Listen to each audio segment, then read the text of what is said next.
know, it seems like a lot of bad things happen because of this bangle. Like, I dropped a kid off a building, and then I got chased by drones, and so it's like, it's just, I really don't think any good can come of this. Of course it can. The bangle and its visions brought you to me, and to all the people that you belong with.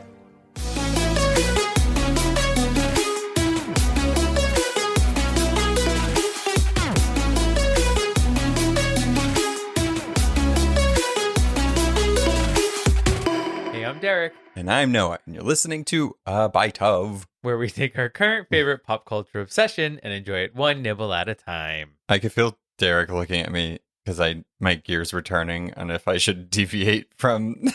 That's exactly what it was. I Yeah. thought you were going to say something like to a late episode of A Bite Of or something like that. Oh, well, I thought you were going to mix it up. no. Whoa. Before we get into everything, Giggly over here. make sure you're following us on Instagram, Facebook, and Twitter at A Bite Of Pod. We have a Discord as well. You can find all this stuff on abiteofpod.com. Just so you know, we also have merch and also a Patreon. If you like the show, want to support the show and get bonus videos, bonus content, and pick some bonus stuff that we do, sign up there. Come be a patrician. It's your choice. Show your love for A Bite Of. Sure, that too. Come be a patrician. That's all I got. All right, so let's talk about the giant glowing elephant in the room. This episode is late. Yeah. Yeah. Yeah, Noah and I have had a pretty couple wild days. I mean, A pretty couple wild days. I can't. I am so brain dead. We got home from work yesterday and we were both completely zapped. So thank you so much for giving us some time to take some space for some mental clarity and just to regain some energy. As you all know, we work for a bunch of libraries where we live, and at one of our libraries, the actual largest library district in our county, their board voted to take down all of the pride displays in the children's room, deeming it inappropriate for children to see. So things got kind of wild for us, and basically we lucked out that the community rallied around it so much that last night there was an emergency board meeting held, and they undid what they had done. But of course, some people still stuck to those votes. And just because they reversed the decision doesn't mean that there still isn't a battle that needs to be fought. So that's where we are at. I don't know if you have anything to add to that. Yeah, I mean, you said it. Yeah, we both work for a bunch of libraries in New York, and it was very personal and professional weirdness that was happening. And we decided that we needed to be present for that emergency board meeting instead of recording. Yeah. Because it was very important. So that is really why this episode is late. And that's one of the detriments to doing a podcast on a timely show, one that, not that Netflix where it all comes out where we can record a bunch. It kind of put us in an awkward position. We know you guys love listening to us, and you guys sent very supportive messages. So we very much appreciate that. Thank you. Absolutely. And we're so lucky for your support. And something that this kind of showed to me is that although we live in a sort of conservative part of New York, so many people came out to speak out against the decision that was made. And on that board meeting, they had a Zoom account that could hold up to 1,000 people. It met that quota instantly. People were getting turned away because so many people cared about this decision. So just seeing that little glimmer of hope made us feel better. But so something locally, happened and luckily was overcome. But of course, now there's a national crisis happening. So we're continuing on, and I'm sure you all are. So I hope you're all taking time to take care of yourselves as well. Yeah. Sometimes you just need a minute. There's a lot of crazy stuff going on. So we're here to hopefully bring a smile to your commutes, to your work days, to your times of cleaning, doing nothing, however you listen to us. Maybe taking a walk outside, which is lovely and healing, and listening to us, Yeah. which might be annoying, but thank you nonetheless. There's a, I'll see if I can find it because it was hilarious. And I was going to post it a couple weeks ago, but it just reminded me. There's a TikTok of a person was like, I love to take walks in the woods, but usually I listen to podcasts that make me laugh. And then it cuts to them like running through the woods, hysterically laughing. And I'm like, I hope people do that with that. That was hilarious. That was really funny. Yeah. So that is the update. And we're here now and we will carry on. But thank you for your support. Let's get into it. Yeah. Let's do a recap. Let's do a recap. Luckily, we get to talk about worlds where there are heroes who do the right thing. So, and Miss Marvel of all of them. love her. Yeah. Love us our Kamala Khan. So let's take a look back at Ms. Marvel, episode 2, Crush. Remember Crush by Paramore? Crush, 2, 3, 4, nothing. No? Yeah. You're not giving me anything. You're just staring at me. Yeah, I thought you were going to sing. After Avenger Con, Kamala is feeling the buzz of discovering her new powers. Zoe's follower count has grown and has dubbed the new hero Nightlight. A baller training montage with Bruno is followed by some time in the mosque where Kamala urges Nakia to run for the board. Spoiler alert, she runs for the board. Kamran becomes a new crush and apparently likes to high dive into pools. At her mosque's Eid celebration, Kamala rescues a young boy who almost plummets to his death. On the run, the agents track her down, and just as she might be caught, Kamran appears with his mother, who says she's been waiting to meet Kamala for quite some time. Fancy car, neon lights. Yeah. All right, so spoiler alert, we're talking about the 3rd episode. But let us officially take a bite of Ms. Marvel, episode 3, Destined. I like how you're like, spoiler alert, but We're doing it. we're doing it. Listen, that's what we're here for. Yeah.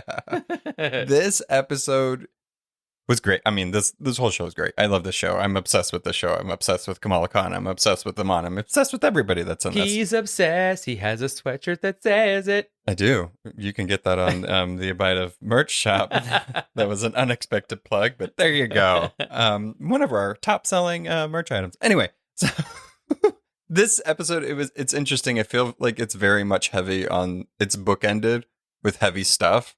And in the middle is just kind of like fun exposition, beautiful cultural representation. So the first part, the episode opens with a flashback. Yay, I love a good flashback. Do you love world history?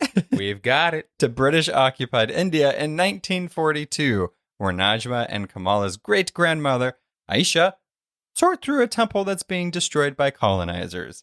Great way to open an episode. They finally uncover a severed blue arm wearing the bangle, the one that Kamala found, that she inherited. Although Aisha notes that they need 2 to return home, so they only have 1 that we've seen so far. In this brief scene, we do get many references to the wider NCU, revealing that maybe Kamala's story is a little bigger than just Jersey City. I was going to say Jersey, Sure. New York, but Jersey The is situation. GTL. Yeah. Gold So- 10. No, not rigs. So this scene really does link. First one, I do want to point out the big markings on the floor, Shang-Chi, and the Legend of the Ten Rings. When they do discover this, the camera kind of like pans out as like the British troops are like hitting everything, and you see the 10 rings on the floor. And we first saw these rings and the cross swords and everything back in Iron Man, and then Iron Man 3 when we found the Mandarin, but it wasn't the real Mandarin, blah, blah, blah. But thankfully, Shang-Chi and the Legend of the Ten Rings introduced us to the real Mandarin, Wenwu. But so it looks like their tech is also the same tech that Kamala's bands are probably from. Ancient tech. It's all ancient. But also future tech to us. Oh, it's like Back to the Future. Yeah. Right. It's like more advanced tech, but it's been around forever. So it's like ancient advanced. We're a baby tech. world is what they're telling us Yeah. constantly. But it is cool because in Shang-Chi, we didn't really get to know too much about where the rings came from or what it was. But when we got them, the Mandarin, and he used them throughout time, and then eventually Shang-Chi got them. But the interesting thing that does connect this directly to Captain Marvel and then by proxy Kamala is that in the post-credit scene, Shang-Chi and Katie are summoned by the Sorcerer Supreme, who is Wong. Yay! I feel like the next this whole big phase. You know how Kevin Feige was like, "Oh, it's going to become clear what in the next few months, like where the MCU is going." It's going to Wong. Like he's in everything. He's in everything. He's the key to everything. He has to be. But he's investigating the rings because, again, nobody fucking knows where these came from or what they are. Captain Marvel and Bruce Banner are also present in that. And while none of them can identify anything about the rings, they do note that they're far more than 1,000 years old, and they're sending a signal out to an unknown receiver. We still don't know what that is, but maybe it's to the other bangle or something. I don't really know how it works. I don't know how any of these things connect anymore. There's too many loose ends. They can't be making the same braid. Why? I don't know. It's just craziness. It's just like in different movies and different shows are leading off into different things. So it's like, how is it all going to come together? I feel like with these shows, like maybe there's a through line with the movies and the shows are just these offshoots. What was that called? Branching? Mm-hmm. I don't know. It just is like, now the 10 rings are here, but the 10 rings were in Iron Man as well. It's a lot. Yeah. Yeah. I mean, welcome to comics. It is a lot. But you know what? I'm fine with them not coming together. They can be their own separate stories. They don't. It's too big of a universe. I think to try and make things fit together, it would be trying to shoehorn something. I'd rather it exist on its own than it try to have to fit into something else. But it only fits into it because it's the same tech-ish. And that post-credit scene like left a cliffhanger. Oh, I just mean in the general scheme of Marvel. You know, like what happened with Clea at the end. You know, just all that stuff. Oh. You know, no way. Yeah, that's what I mean. I feel like Marvel wouldn't do that only because they're like the biggest like connected universe experiment. I am curious how they're going to keep going. Mm-hmm. It seems like they're doing it fine this time around, but what happens after this next saga is over? Let's start all over again. Right, and they keep introducing new characters who have never interacted with anyone else. So they're just going to have to die or retire at some point and then go to the next group of people. Oh, I see. You know, I have no idea. Yeah. Yeah, how do they reset the timeline? When does that happen? Like in comics, when you can keep writing the same characters, but then just a new story starts that has nothing to do with the other one. Oh, it happens in comics. And you know how frustrating it is? That's what I'm saying. When are they going to eventually do that with the movies? Like there will eventually be a start of a new Avengers? I actually think they are starting to do that only in a little bit with the whole multiverse thing. Now that they opened up the multiverse, I think it was smart for them to do that because now the possibilities are kind of endless. Yeah, I guess if they can keep making Batmans that have nothing to do with each other. Don't stop. We don't do that.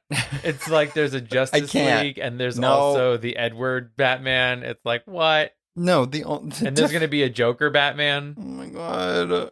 The only difference between that is that they're like, this doesn't connect. They just say it outright. It's so frustrating. Anyway. Well, so this opening scene also connects us to Captain Marvel in that the severed blue arm is Kree. And we know that that's how Captain Marvel in the MCU got their powers is from Kree. The original Captain Marvel is Kree. So there is a chance that they're still using that comic book origin from the comics of Miss Marvel because the Kree experimented on the humans, i.e. Inhumans. So somehow they're fitting it in, but that's how I'm seeing the connection. It's like, oh, she's going to be in the Marvels. We kind of tipped into that Captain Marvel thing aside from the name. The alien race is there. Yeah. How do they fit in? Maybe it's their technology. Maybe it's not, but there's a severed blue arm. Yeah, well, there has to be a link, right? Because they say that someone told them that they need the 2 bands to get home. So somehow... in some temple. Right. These people, clandestines, we'll find out they're later called. They know that the Kree exists because the Kree have these 2 bands that they need to get back to their dimension. Yeah, it's interesting. I don't know, like, what is this temple? Why is it there? Why were the Kree there? Right. Why is the tech there unless the Kree I mean, it's the more and more Kree show up in the MCU, the more and more it seems like they're kind of like the Skrulls, where they've been here longer than we have been introduced to them in the MCU.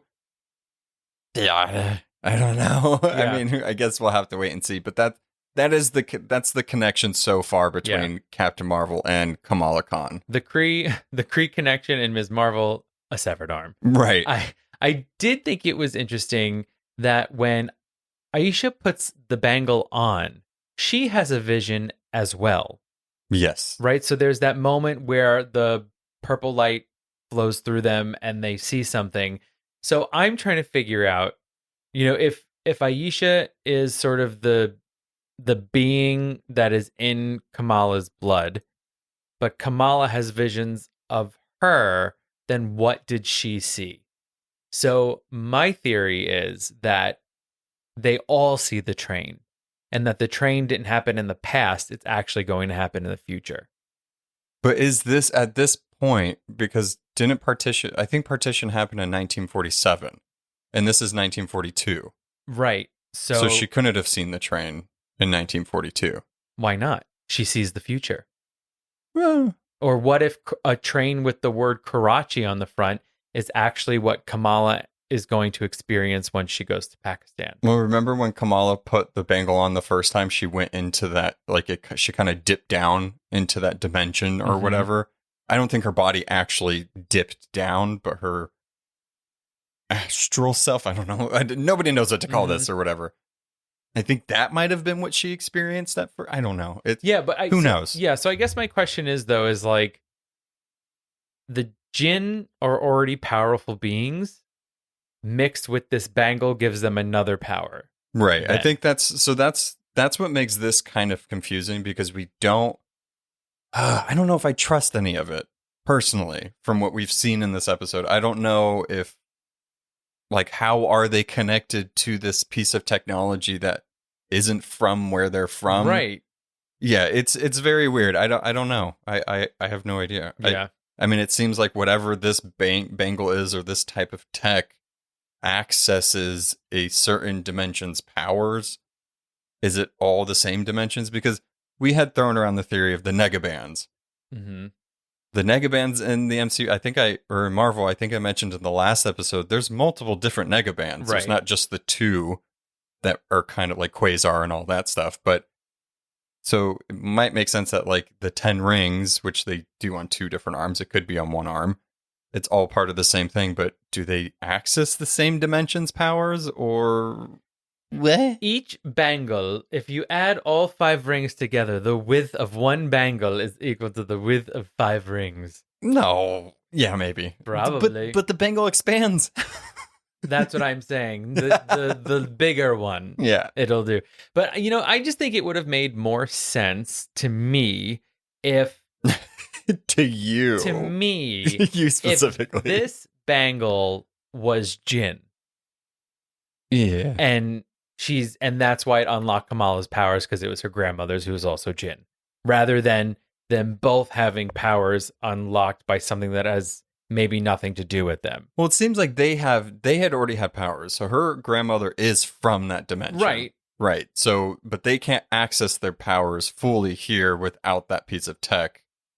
But it seems like for some reason, half Jinn and half human, when they use the tech on this planet, they can use the powers to the full potential, which is, I think, is just kind of like a plot thing written. I don't think there's really any explanation between it. It's just, how usually it's half this, they're better than the sum of their parts. And Nightlight was born. Yeah, God. Nor Girl. I liked that one better than Nightlight slightly. Normani. Hello. No. Bring me some Normani. But let's get into... So this is the part of the episode where we continue to talk about pretty much the same scene, because a lot of exposition was talked about in this first, 10 minutes of the episode? Not even, I don't think. Yeah, so let's get to the ClanDestine. So Najma reveals that she, Aisha, and the others are ancient aliens from another dimension who have been mistaken for various mythical creatures, including Jinn. They call themselves, though, the ClanDestine, refugees trying to return home from their dimension of Noor, which is light in Arabic. which I think is pretty interesting because her powers are hard light as they describe it. So it is connecting in some ways. So it's like, okay, I think Najma's telling the truth to some extent. How much? I don't know. But the ClanDestine, when I heard that name in that episode, I was like, what? No. Like, are they really going to be introducing give us a little exposition. I don't ClanDestine. want to. No. It was so this it's created a long time ago. This is like in like the 80s, 90s or whatever. So, but they're not in the comics really anymore. I mean, they're kind of ish mentioned, but they had a run and then they just disappeared because it didn't do well. And this writer eventually went on to write Excalibur, which had like Shadowcat and Captain Britain and all that stuff, which is a comic still written today. So that kind of just shows you ClanDestine is not written today. Right. That one is. So Alan Davis was the guy that created the ClanDestine. So essentially this guy, Adam Destin, very on the nose with the names.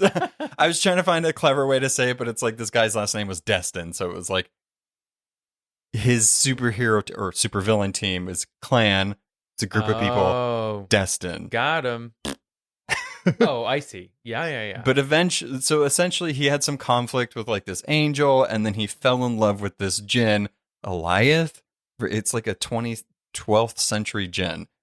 Over hundreds of years, Adam and Eliath have several children, and their children have children who all have abilities. And that's really it. Oh. That's all they are. But they're villains? They are. They're not. They are, but they aren't. They kind of just do whatever they want. I do what I want. Right. They're not like coined as a superhero team. You should look these people up. They look absolutely ridiculous.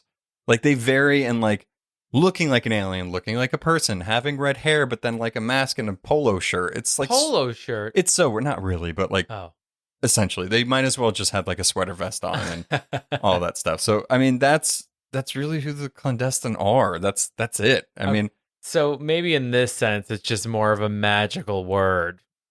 Yeah. You know? Yeah. But I guess when you're in the MCU, anything that already exists, you risk this type of situation. Yeah. I mean, to talk about kind of how, so Jinn and ClanDestine and everything like that, this has some actual controversy. The show is now in controversy, especially within the Muslim community, with using the word Jinn and having her be a Jinn. But to just kind of talk a little bit about the ClanDestine and the Jinn and then the controversy that's surrounding it.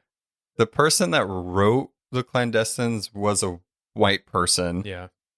The way they wrote the stories was very like, it was like Oriental stereotyping. It just wasn't good. So it's like the way they did it was like, yeah, you should probably.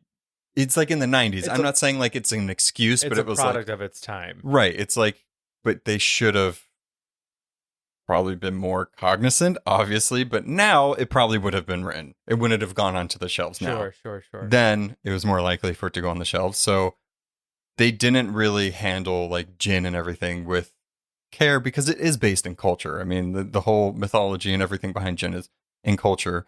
And a lot of people, especially Muslim people that are on Twitter, are like, you made the first Muslim superhero in the MCU a Jinn, which is usually associated with like sin in the Muslim faith. So it's like, they're like, I hope that this isn't true and that there's something more to it because it's, you know, it's not really that great. A lot of people are thinking that maybe it's like a remixing of it. They're trying to use something that's typically seen as bad and it is in some way a reference, and they're trying not to be, I don't know, in a bad light, but like, can't we lean into the fact that the co-creator and the showrunner are both people of color, and you know, but not all the writers are people of color. So that's also why people are like, who did this? Right. It's like the head writers are, but like not all of them are Muslim. So, you know, but I'm going to hold out and say I'm hoping and I'm pretty sure that they're going to handle it with care, because it is interesting that she said that we're called these different things. It's a lot of different things, but she did stick to Jinn, and they say Jinn quite a bit in the show. So I don't know. I am hoping, especially because I don't know. I mean, this is a learning experience for us, as is for most of these people seeing this type of culture on the mainstream for the first time.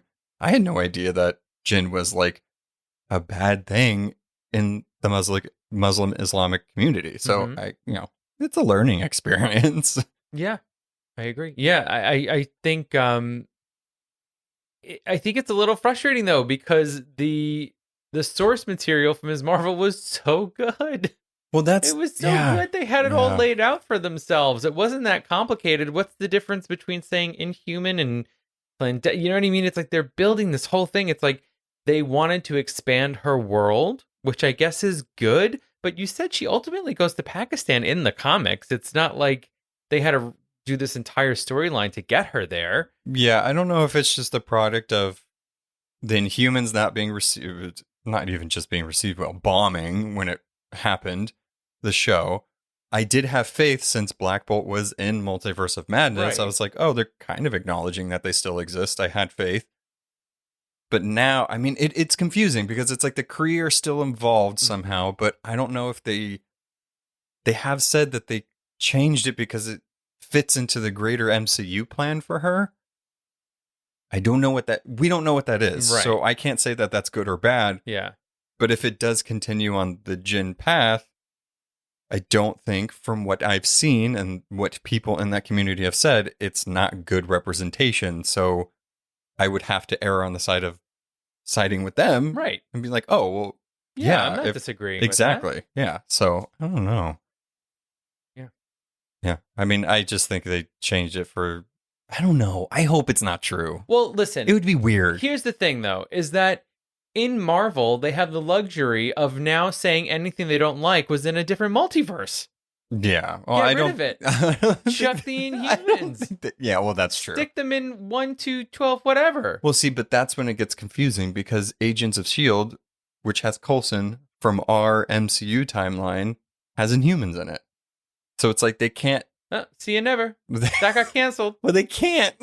They can't like backpedal that much, but I don't know. It's so weird. I feel like they're either going to have to eventually address the Inhuman thing because they're kind of woven in so much, or just, I guess, make it up as they go. I don't know. Yeah, that's when it gets kind of frustrating. When you have such a good character that's really opening a new door for characters in the Marvel universe, and you're kind of mucking up the storyline. Yeah. Just because of past mistakes in your universe that you created. Yeah, I mean, I have faith that maybe it won't be the whole thing, because also we can't really believe Najma.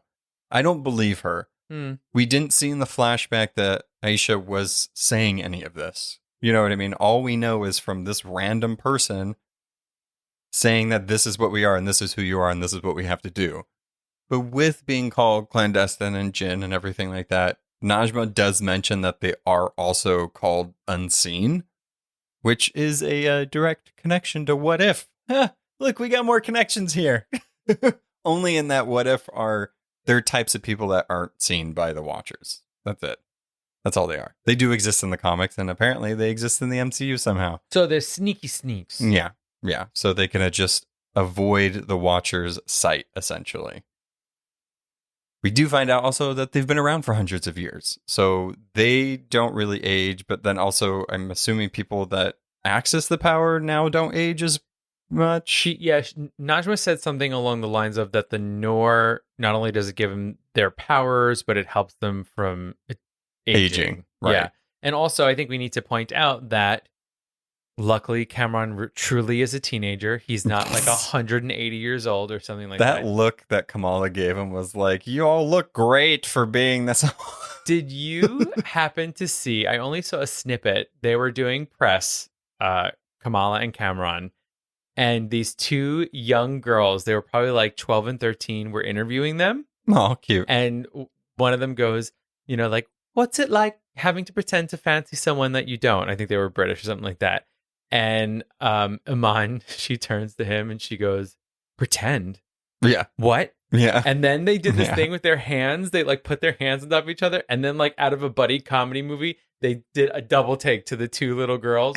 It was hilarious. I feel like she just like imbues positive energy, and when you're around her, you can't help but be a part of it. She is Kamala. Yeah. I mean, she's the perfect person to play this character because I think she, as a person, just it radiates that type of positive energy, like you're saying. I mean, you could feel it in the show, and every single time there's an interview with her, I have to watch it because she's either fangirling, being super positive, or just being so sweet. Yeah. It was. I saw one where she took like the ultimate Marvel quiz, and then like the final question was like name all 28 movies of the Marvel universe, and she got to like 26. She forgot two. One of them was Captain Marvel, which was hilarious. Oh my God. Super funny. But she was like, I should have just gone in chronological order. Yeah. Instead, I was trying to group them together because she was like Iron Man, Iron Man 2, Iron Man 3. Yeah. She was like, oh man, I would have done it. It was really funny. Really adorable. God, I love that.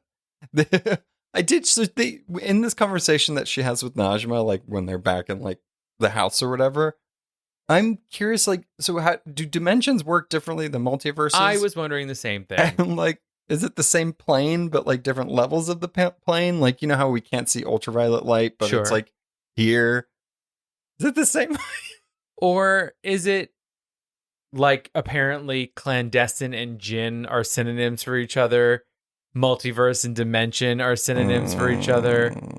A different dimension is just a different multiverse, and they just call it a dimension because they don't realize that the multiverse exists. Maybe. Sure. You know? Yeah. I also want to point out that something that did exist in this episode, but wasn't actually present, was Zoe. Oh. When Adam comes into the kitchen, he is watching her viral popcorn video. Yeah. Yeah. I mean, she's probably still in that interrogation room. I mean, can we be done with Zoe now? Right? No. I think she's going to Pakistan. Leave Zoe out of this. No, I hope not. I like Zoe. as somebody that likes her in the comics, I hope that she eventually gets to where she needs to be. Maybe she's clandestine. Everybody is. Everybody is in Jersey City. Yeah. But this whole beginning part, dimension. Yeah, this whole beginning part is a lot of exposition, and we're finally getting answers. But just like Kamala, I don't think we've gotten all of the answers. She pretty much tells her that she has to do what her great grandmother started. But that's it. I mean, she kind of just is like, "This is who we are. Believe me, you have to get us back." Yeah. Okay. And Najma's like, just give me that family heirloom, please. Yeah. I know we've just met. Goodbye. Yeah. Well, that is a kind of plot devicey, but that it is a good thing that she can only use it, because then I guess the show would just be over because they'd be like, okay, thanks. Oh, yeah. Yeah. Thanks for finding it. It is interesting because they're from there. Why can't they use it? It's that whole being on Earth thing. It's an Earth. Well, was that it? It's an Earth. It's like an Earth-based item, so someone from Earth has more power with it. Probably. That sounds about right. Probably. I think they might have said that. It was a lot. They said a lot of information. Oh, forget it. I lost my original train of thought. Train to Karachi? It's Grandma? Yeah. There was a scene, I did want to talk about the scene where her and Bruno talk. Let's talk about Bruno for a little bit in this episode. I mean, poor guy. Silencio, Bruno. I don't think I mean, that's what Comrade kept wanting to just be quiet, Bruno. Be quiet, Bruno. Brian, sorry. Yeah, Brian. I did like that when she does go to him to tell him all of this stuff, she just like, do you know anything about interdimensional travel? And he's like, oh yeah, I think I read the paper on Dr. Eric Selvig, which is the scientist from Thor? Yeah. And I'm like, oh yeah, I wish I could just read a paper on interdimensional travel and be like, I got the gist of it. Hello. The immersion program, At Caltech. Did you forget? Yeah. He's very smart. Oh, he's insanely smart. I don't want to take that away from him. I just love that name drop. I'm like, oh, okay. I see you guys. That's the type of Easter egg that I like. When in the universe, the doctor that you're talking about actually exists in another movie. Oh, but not connecting. No, you're trying too hard. When we have too many questions about what the heck and why the what and why they and the who, That's too much. To be fair, the show's not over yet. Girl. So you can't. Sometimes you put a little too much faith into these shows. And it works out. We were just listening back to a WandaVision episode, and we were going on and on about those hexagons. Guess what the hexagons meant? Nothing. That's fine. That was their fault, not mine. They let us on purpose. We were like, they're gonna explain it. It's really Quicksilver. It's all blah blah. There's the dimensions, and nope. Do you think Darcy's going to be in Love and Thunder? What? Yeah, you know what? Forget this entire episode. Excuse New episode. Me. Where is Darcy? The case of where is Darcy? She's in Westview. Remember, we were so sad. Her final moment, she drove that van and then she disappeared. That stunk. Is that how it happened? Yeah, she drove the van. Whatever happened with the van. And then everything was wrapping up, and there was just this offline of yeah, Darcy went to go do something that Darcy does, and we never saw her again. Oh, I need to do a WandaVision rewatch because I don't remember that. She hit Hayward with the van, right? Right, and that's where it ended. Well, I guess that's not bad, right? Going out, right? That. But we just needed some Darcy closure, right? I also do every once in a while think that it would be nice to do a WandaVision rewatch. But then the emotional toll it takes at the end. You're prepared for it, though. Maybe just watch It Was Agatha All Along a couple of times and you'll be set. I'll watch up into that. I'll let you know when it happens and then you can leave. And I killed the dog, too. So good. I can't wait for her show. And the extended take of her just laughing as she walks back to the house. If you haven't looked at the behind the scenes for that show, just watch it specifically for Catherine Hahn. Oh my gosh. She's amazing. Amazing. Yeah. But back to Bruno. Yeah. So Bruno, I mean, in this episode, it is kind of sad because it seems like she's destined to kind of outgrow Jersey City in some way. And he's torn between doing the Caltech thing, making sure she's safe, all this stuff, and people don't even say his name right. So yeah, I feel so bad for this dude in this episode. He does. So they have a little back and forth. She kind of reveals to him that she found out that she's Jinn and blah blah blah, and then he does kind of come out of the Caltech closet in the scene, and he tells her, which seemed like a hard secret for him to kind of hold from her. Yeah, I mean, come on, there's harder secrets to hold, Bruno. It's like, you got accepted into a prestigious program. Come on. Of course she's going to be excited for you. But he doesn't want to leave her. I think a little piece of him wanted her to be sad. Well, he does go to Wakanda in the comics and attends university there. How about that? Yeah. So. Good for Bruno. Yeah, go do it, Bruno. You'll be fine. You'll be fine. All right. You'll be fine. All right. And now, a word from our sponsors.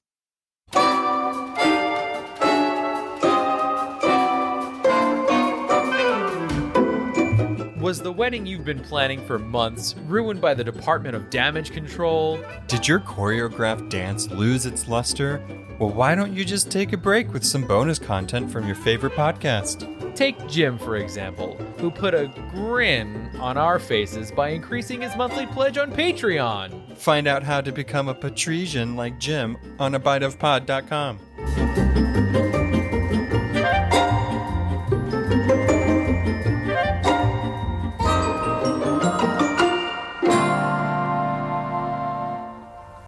Welcome back. Let's talk about Agent Deaver and how much I hate her. This is the We Hate Deaver Club. I don't like her. She's just like that. She's just, she plays the character really well. And I just don't like her. From the second that she was on the screen, I just got skeevy vibes. Like she would rat out anybody for anything. She'd be like, let me talk to your manager. Yeah, and it does seem like there is a true good cop, bad cop thing here. I feel like Deaver in the Department of Damage Control is someone that is really fueled by hate, prejudice, and racism. Oh, why is that? Because she wants to look at all the mosques, and because she was grilling Zoe and were they South Asian? Yeah. Were they Latin X? Yeah. Yeah, of course. She's racist. She's super racist. She's profiling. I don't want that hero. Super racist. Nobody does. No, thank you. Nobody does. And apparently they're equipped with sonic blasters, so great. They got drones. They got probably cockatiel Thomas Edison Oh my somewhere. God. You are He's wanting... the head of the department.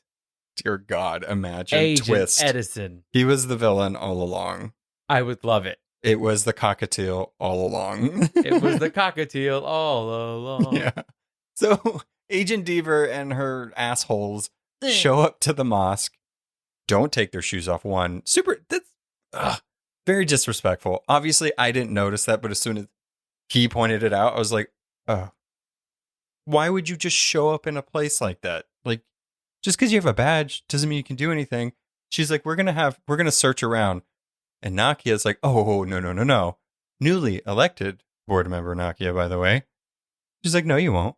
You don't have authority to do that. You don't have the proper paperwork. You can leave. Get it. MVP. Again. Those Law and Order marathons are good for something. Yeah. I did like that too, because it seems like that's more in line with kind of what her comic counterpart does, is very much like against the Islamophobia and stuff like that. And so I did like to see that comic Nakia come out just a little bit. Yeah, and I feel like this push of her coming part of the board is making her kind of step into the shoes of who she really is. And be more confident in right.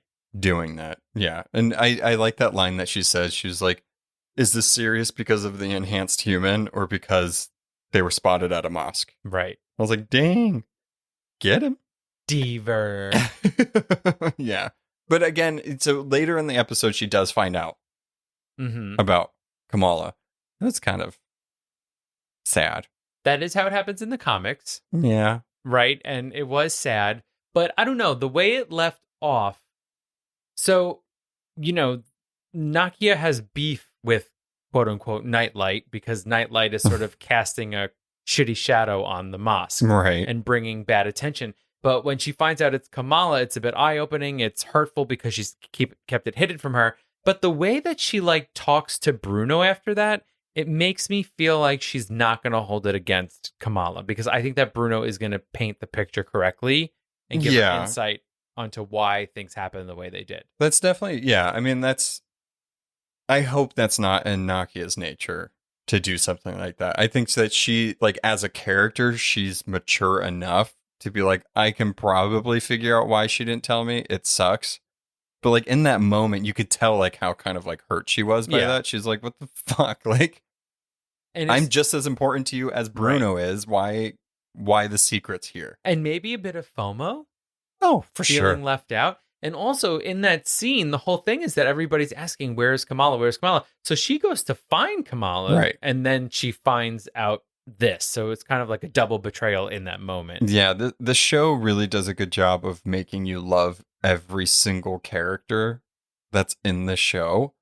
So moments like that, that's kind of a shtick that we've seen before. It's the friends or family members don't know that they're the superhero or whatever. But in this particular moment, it just seemed more organic and more genuine, I guess. Yeah. You know what I mean? They're doing a really good job of not falling into those teenage tropes. You know, those teenage storylines. It's so easy to have the fallout with the friend and have her be enemies with her mother and she just doesn't understand me and whatever. But in this episode especially, I'm growing even more to love Muniba, because Muniba always has Kamala's back.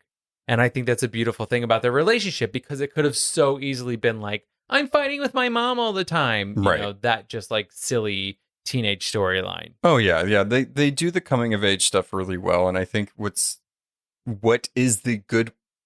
they've done well with that is that this isn't action sequence or set pieces after another, like a typical superhero thing that you would see, where it's almost like Moon Knight, where we're getting to sit with these characters and really get to know them, because that's the main point of the story. And then the superheroing stuff, it's kind of just added flavor to it. So it's interesting. It's every time, but it works, because whenever she's in danger, I'm like, oh, no, the stakes feel a little higher. Sure. Whenever she's in danger. When you say sit with the characters, do you picture yourself having tea and cookies? No. Oh, that's sad. More like a cocktail and some chips. Oh, grown up. Well, if they're of age, I guess. Oh, no, I'm just saying, I thought I would have some tea and cookies. I pictured Steven Stephen from Moon Knight. Oh. He's British. You think he would have tea and cookies, though? Oh, Or Stephen? biscuits. Yes, he loved tea and biscuits. I don't know. I didn't see him drink any Although, tea. You're right. Because he's not British. Well, that's terrible. I think that was an opportunity missed and really foolish of them. Yeah. If you all remember him having tea, comment below, please. He didn't. Did he? I don't know. Maybe there was a moment and we just missed it. I saw him eating like cornflakes or something. No, not what we're looking for. No. Duh. Yeah, when he noticed that Gus wasn't Gus anymore, he was like eating something from a bowl. And He ate those chocolates. I also don't think he had enough time to really sit down and drink tea. He was dead for like a good 3 episodes. So. Did he have tea with? No, they No. ate soup with Arthur. Yeah. Yeah. Oh, all right. Well, whatever. On to the Mendy. On to the Mendy. Yeah. I loved this whole last part of this episode. It was so good. It was beautiful. Music was great. I loved it. I love, again, seeing them be with their family and everything like that. And I like how they kind of sit with some of those characters for a minute. Like when Muniba was talking to one of the aunts about how her mother didn't come to the wedding. Right. So why would she come to there? It's just like those small little moments where I don't think I would have thought that we would have gotten something like that. Like if this was a movie, I don't think we would have gotten most of this stuff. Mm. You know, we would have to wait and we get it in sporadic moments, but it wouldn't have meant as much. Well, so much of Kamala Khan and Ms. Marvel is the community. Right. And so they're giving us that chance to meet the community. Like if you think of Moon Knight, it was, you know, Steven or whoever at the time in the body, Layla, Arthur, and Khonshu. Like that was really it. Your 4 main players. Like in every episode, we have our full cast working the whole together. family. Yeah. And also, by the way, the actors that play the parents kill it. Especially in this episode. I'm like, these people are really good at playing parents. Like maybe they are parents in real life. Well, I mean, maybe. But like, is this the first MCU parents that are good parents that we've gotten? Because most of them have been pretty shitty or dead or R.I.P. left them. So it's like, I think these are like only living, right? I could be wrong. Comment below. Are there other good MCU parents? Well, whoa, no. I just depressed myself. Oh, wouldn't I was like Aunt May, but R.I.P. Wasp's parents? Oh my God, Michelle Pfeiffer, Ye- Michael Douglas, Yes, I think the Pims. they're good, right? Yeah, they're nice. You They're know, nice. She got lost in the little micro dimension for a while. She's back. Quantum Realm. Yeah, whatever. The only reason I say that is the next Ant-Man and Wasp is Quantumania. So They said Multiverse of Madness. We're gonna one up you. we're going small, but it's big inside. Quantumania. Yeah. Crazy but tiny. Yeah. There is a very important scene in this, though. Okay. Only important in that it's like with great power comes great responsibility. Yeah. It's the good isn't a thing you are, it's a thing you do. Which is, do you remember that in the comic? You just recently read it. No. Miss Marvel, number 5, when she was putting her new digs on. Oh. Yeah. Speaking, It's like said of it. Yeah. when are we gonna get the new duds? Oh, very soon. She got the mask in the same scene. So Bruno is working hard. You know, there's some good tech in that mask. It's not just a mask. No, I'm pretty sure he like 3D printed it from the library. What do you mean? He has a mini lab in his bedroom. I was kidding. I was just trying to do a library plug that you can go to your library and play with 3D printers. That's true. That's true. Listen, you can 3D print a little Pikachu, or if you know how to like design stuff, if something breaks, like maybe a piece of your blind, like that connects it to the wall, you could 3D print that. Cool. Yeah. That's it. Hopefully they have the color that you want. No, it's Just going to be like bright orange or right? something. I always see the bright orange in the libraries. I'm Yeah. like, I feel like but it's like a color that like the librarians are like, well, nobody's going to really want this for something serious, so we're going to print all of our little chess pieces and stuff in the bright orange. makes sense. Yeah. Oh my gosh. Anyway, I just had a flashback of when I first started and like 3D printing was the biggest thing. Yeah. Craziness. What is the smell? Is the smell toxic? No. So So Mindy is pretty much like the celebration before the wedding. Yeah. And in between that, we get, again, a good moment between her mother, Kamala's mother, and herself. Mhm. She's in the bathroom and she's still feeling it after her one rescue attempt of a child that she almost killed. But I do like that it's showing that she is human. She doesn't have Yeah. all these supernatural abilities or anything like that. And in this conversation, it was really nice because she kind of tells her mom how it was when she came to America. And she tells her how you don't have to do this alone, especially when you find your family. I like that. I like this. Both parents have conversations with their kids in this Mhm. episode about choosing family.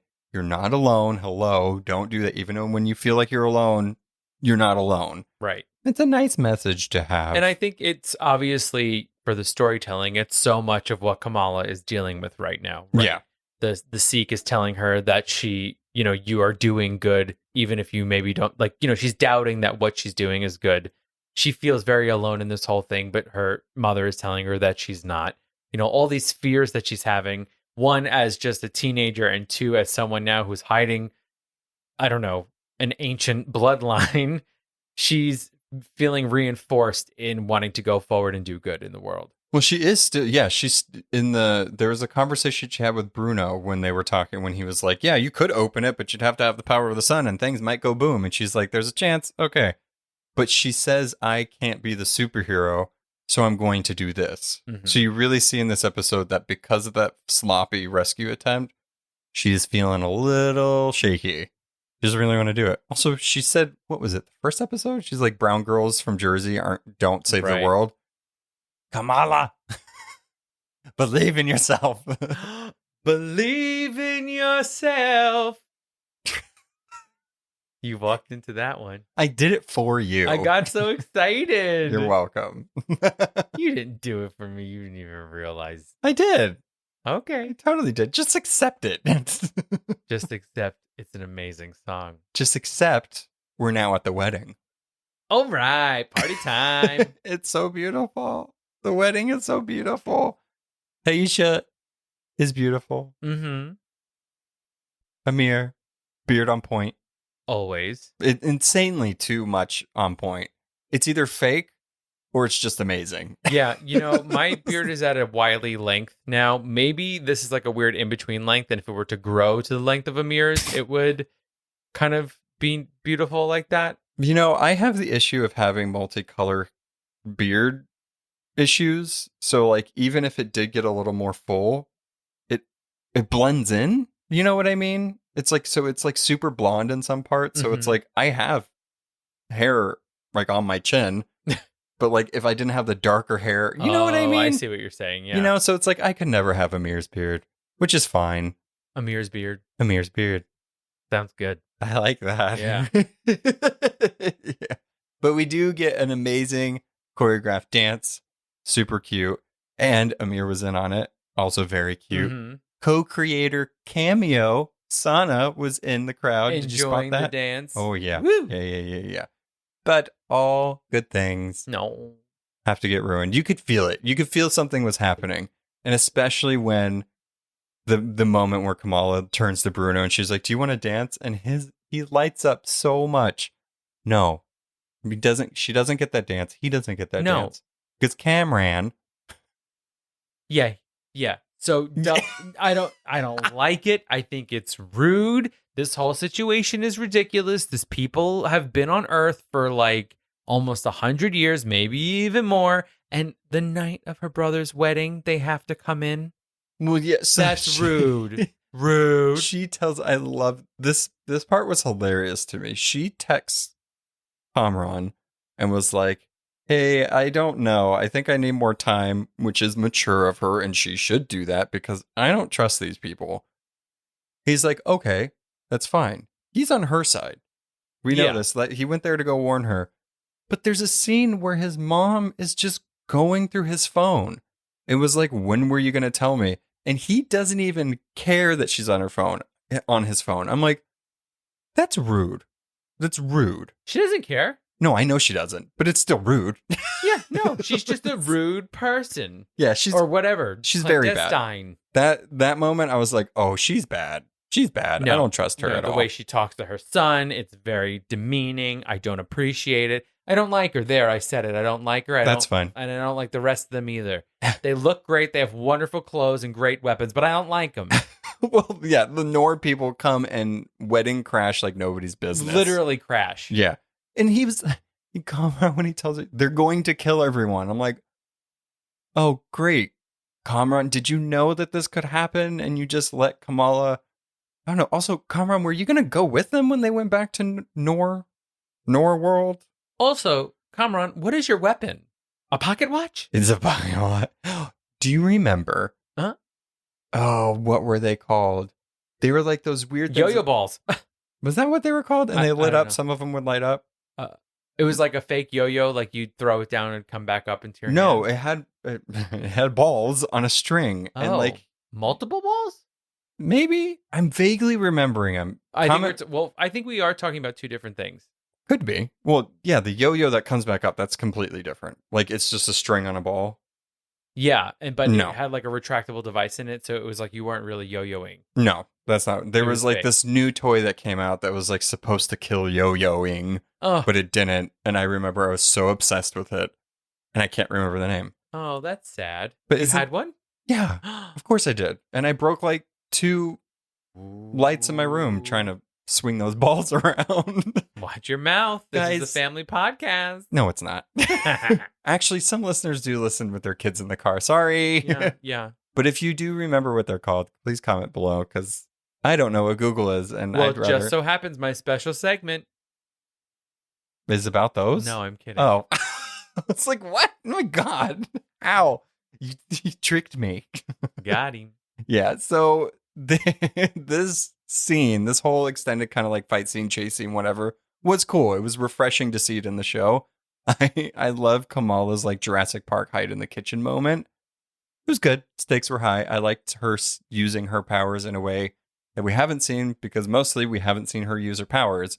It was neat to see what she could do with said powers. Yeah, and it seemed like maybe the Bangles have a defense, an automatic defense thing in it. Because like when they hit her chest. She gets smashed really hard, goes crashing through a wall, and she's surprised to see that she has the purple light armor on. Yeah, it might just like, it's like a reflex almost. Because in the comics, she does have a healing factor, but only when she's in her non-stretched form. Embiggened. Right. And so, we haven't gotten embiggened yet. That's going to have to be wait until the end, probably. She did do pretty well with her stretching fist in this episode. Yeah, she did the punch.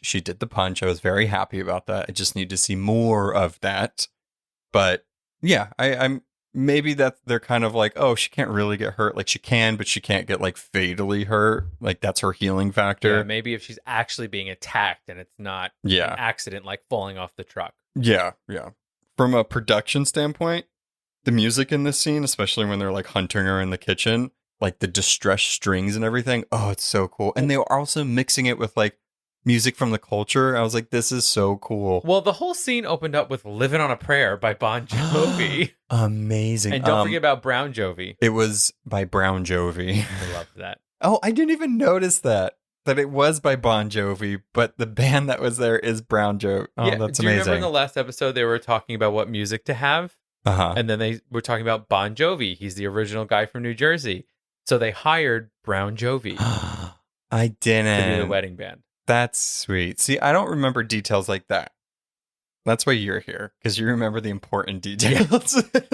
I remember when they mentioned pop culture within the pop culture. Yeah, I'm like, the Mandarin was first mentioned in the first Iron Man movie, and then we saw him in the third one, but it wasn't really Iron Man. And then there was a short called "The Hail to the King." Still wasn't the real Mandarin. No.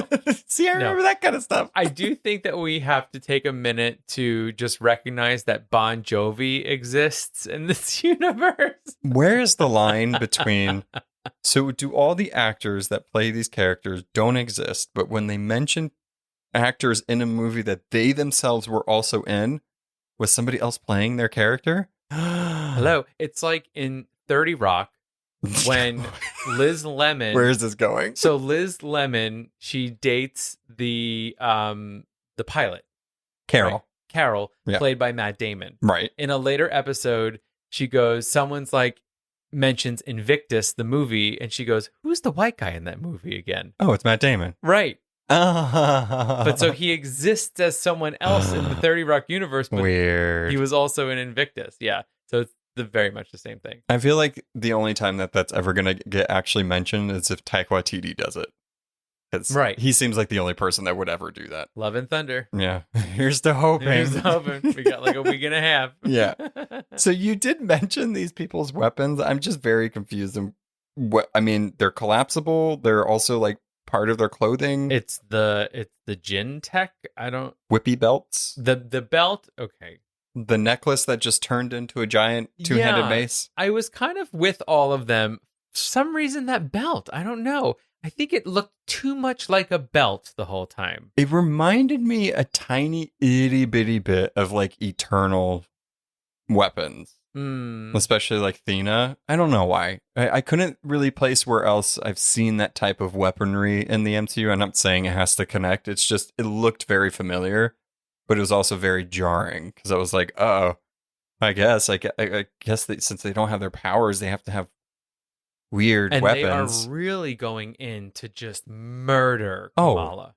Yeah. They're just like, just smash this little girl's head Yeah. in. Like, They tried for about 2 hours to be nice. with whips and hammers and spears. And that guy can jump so high. And then he whips him. Wear a Whoa. little cape and have fly so high. It's a Pen 15. Maya Erskine, we bow to you. You are comedic genius. If you have not watched Pen 15 on Hulu, please do. It is a roller coaster of a show. It Oh is my the God. most hilarious show you'll ever watch. So good. That first season was Chef's Kiss. Seasons 2 and 3 were so sad.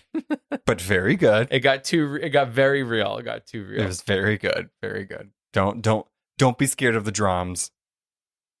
I'm always scared. Yeah. Yeah. Yeah. So in the way this episode ends, let's just wrap up this episode because we can move on with this scene. But there's a part where Najma grabs Kamala and she sees that vision, which is interesting. We theorize, we're like, oh, that sounds like train noises because there's a big giant train. And also they were train noises. Yeah. And then later, like one of the last things we see in the episode is Nani, her grandmother, calls her and she was like, did you see it too? You need to come to Karachi. It's like, what? And she says, Mom would never let me. And she goes, she has to come too. Yeah. Yeah. So we're going to go to Karachi very soon. We're going to get Red Dagger. I'm very excited from the beginning. Since before you watch Miss Marvel, I have to mention it in every episode. I said I can't wait for Red Dagger to come. So he's coming. It's happening. Yeah. This again feels sort of moonnightian, because I read moonlight on your sticker. Sorry. Moonnightian because we start in one place and then halfway through the series we go to another place. Yeah, it would have to, because we have 3 episodes left. Yeah, it would definitely have to come back to Jersey City just because there's like scenes in the trailers that haven't happened yet. I'm assuming we're gonna get 1 to 1.5 episodes in Karachi and then come back. The finale is gonna be in Jersey City for sure, and I'm really hoping there's a Carol Danvers. There's gotta be, right? There has to be. I feel like it's gonna get almost too heavy towards the end, and just like in the comics, when she needs the most help, who comes and saves her? Carol. Deus Ex Machina. Although it might be nice for her not to get saved. And she does it. But I almost feel like there's going to have to be a moment where, like, Captain Marvel... She addresses the name. Exactly, Yeah. right? Captain Marvel has to come down and be like, I doth thou, Kamala Khan, Ms. Marvel. Did you get to the part in the comics where she addresses her name? Captain Marvel addresses Miss Marvel's name? No, I haven't gotten to the part I think where... you're almost there, but she does tell her, like, she kind of like grows on her. She's like, oh yeah, I can see why like Tony Stark and stuff likes you. And she was like, but I'm not too sure about that name. It's like, or the costume. So it's like, I'm the only Marvel. yeah. So it is no. The costume is the thing that she's like, I'm not too sure about the costume though. Yeah. So we'll see. One of the two. It was the name or the costume, but she kind of like rags on her a little bit, which I But that was kind of cute. Something's going to happen where she is officially Ms. Marvel. Yeah. Yeah. She hasn't come up with it yet, but hopefully Carol gives it to her or something. Yeah. Okay. She's going to get the costume in Karachi. How do we But feel Bruno about has that? to make it. Because it's stretchy? She doesn't stretch anymore. No, just because he made the mask. So I'm assuming there's hopefully an outfit Fine. with it. I don't know. I just wanted to get the costume ASAP. Well, that's what I'm saying. Maybe it was in the box also. I don't know. Oh. Like he gave her the full costume and all we saw was the in that mask. shoebox? Yeah, You it's think it was stretchy. in there? It's stretchy. Just add water. He made it at the library at their Lycra station. It's a makerspace. They don't have that there. Don't go to the library asking to make costumes. The library. Yeah, the library. Your library. Yeah. I work in libraries, I swear. Okay. Well, that's a stretch. How about that? Oh, we're just going right into the No, special I don't know. segment. Did you have any final thoughts about the episode? No, we talked about it. It's Yeah, fine. See, there you go. I felt the timing. Let's have a special segment. Well, that's a stretch. You already said that. No, I said it in passing as the segue. Then I introduced the segment. Then I said the title. That's a stretch. You got it. Mhm. Bop, ba, da, ba, da, bop. Fart noise is good. All right, whether you're blowing bubbles, freshening your breath, or have finally made it to the center of a blow pop, gum is one of the most common stretchy things out there. I had a feeling you were gonna do. You gotta gum, do gum. but I was like, he can only do 6, so it's like, what else is stretchy that he could do? I have Probably some- gum. Yeah, there's some other ones coming. No Don't more worry. people stretchy. I don't like that. No. Okay. No. Good. This childhood favorite has been around in some form for centuries. Over 9,000 years ago, there were chewing birch bark tar in Europe. Nor people. Mayans and Aztecs were munching on chicle from the sapodilla tree, and the indigenous people of North America chewed spruce tree resin. And it was for all different reasons. Some of it was for medicinal. Oh, reasons, okay. Like a toothache. Right. Other reasons was just to like cleanse your breath. Apparently, 9,000 years ago, they were like, oh no. apparently in the Aztec culture, they like only certain people were really allowed to chew it. Like single women and it's children. from the tree. I'm telling you, we've had this. I can't with this world. Even 9,000 years Exactly. ago. Just nope. Okay, back to the resin. So it was this spruce tree resin that a man named John Curtis ended up boiling, cutting into strips, and coating with cornstarch in 1840 that led to him building the first chewing gum factory in Portland, Maine about a decade later. So this is our first step into gum as we know it now.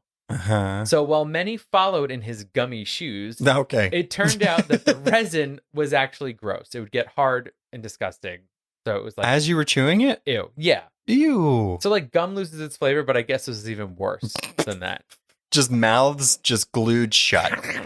So in the late 1800s, while trying to create a rubber alternative, Thomas Adams turned to the chicle from the Mayans and the Aztecs to create an even better chewing gum. So they stole from. Okay, cool. Yeah, hello. That's it. That's all I have to say. The world. The world. Okay. God. White people. Then Nailed Wrigley got into the sticky game and became a major league player. Okay, I don't know. That's a gum pun. Anyway. Gun pun. Gum pun. Yeah, Gum- like big league. Yes, exactly. Yeah. Baseball players chew gum. We You got got it. We got it. Okay. Basic chewing gum lost its flavor for Frank Fleer, who Oh my decided God. he wanted to blow the roof off of this joint. Stop. In 1928, the first bubble gum came on the market from the Fleet factory. The name was called Double Bubble. Oh. You know Double Bubble? Yeah. Yeah, it's still in existence. So it was created in 1928. It was the first ever bubble gum Oh, bubble. Okay. Yeah. that you could blow a bubble with. And this is Oh. sort of where that story comes from of like, well, why is it pink? Oh, because the guy in the factory only had pink. So it was this guy that worked for Fleet. That's a story? Yeah. I didn't know that. Yeah, it was just like it was Spoiler. spoiler alert, it was gray, and he thought, well, that's Ugh. not appetizing. Ugh. So the only dye he had in the factory was pink. So he just used the pink dye. And that's I why- just love how he was just so lazy to not get more dye. He's like, well, this is all I have. It so was 1928. I don't know how easy dye was to come by. My sentence almost made sense. I think it did make sense. It did make sense, but you second guessed it. But also, like, just Amazon it. Duh. Yeah. When you're right, you're right. It would have come in a horse-drawn carriage, but still. Oh, think of the clip-clopping of the hooves. So that's really it. So since then, we've had all sorts of flavors and forms of gum. And of course, as a kid, nothing beat getting a new pack to stretch out for as long as possible. Okay, favorite childhood gum? Oh, dear. Oh, I think the first thing that came to mind was like Bubblicious grape. Ugh. The So- grape one? That always made my teeth feel weird. Yeah, it was like crunchy, right? I loved it. You're like, yeah, that's why I liked it. My grandmother was famous for always supplying us with gum. When you would go to her house, on top of her microwave would be a little Tupperware, and there'd always be like multiple packs of gum in there. Oh, you're lucky. There's too many of us. My mom was like, you can never have gum in the car, in the house, only outside. Oh, my mom to this day is like a gum pusher. Like, Oh, yeah, she is. yeah, you'll be like, oh, mom or Joni or whoever's asking her, do you have a piece of gum? She's like, oh my God, yeah, hold on. I have minty, I have fruity, I have kid, I have dental. It's Can I give a amazing. spoiler with that, though? It's all in the same container. Oh, well, no. Okay. She has those cube ones. Yeah. And she was like, do you want a piece of gum? And I was like, yeah, what flavor is it? And she was like, I don't know. That was a short stint. But if you get her when she's out and about, she usually Yeah. has big red Trident juicy fruit and then maybe like a Bubblicious fruity flavor. She told me, she was like, careful. There's the cinnamon one. And I was like, oh, I do like cinnamon. I was like, but now I'm nervous I that know. I'll get one I don't like. Well, it was like cinnamon or fruit. It's like you don't Right. want them mixed together. There was also a gum that had gel in it. Yeah. Do you remember that? No. It was like called Freshen Up. No. What was your favorite childhood gum? Big League. Big League Chew? Yeah. Remember what was the one that came wrapped up in the pink container? Oh, I keep wanting to say fruit by the foot, but that's not what it was. no. Bubble tape, Bubble tape. right? Yes, it was Yeah. bubble tape. Yeah, I liked the sour one. That was my favorite one. Ooh. That one turned gray. Ew. It did. We'd always get bubble tape in our stockings for Christmas, Oh, right at the toe. that's lucky. I got in trouble. I stole that. I had my karate uniform on, or taekwondo, sorry. And we were in the store and I wanted some and my mom never let me get it. So I tried to steal it and then I felt really bad. And when we walked out, I said, Mom, I stole this. And then I walked Oh. back inside and put it back. You know, that story was a roller coaster and it really ended in a good But place. she should have just given me gum. Yeah, And then she I could would have bought you the- never been conflicted with that.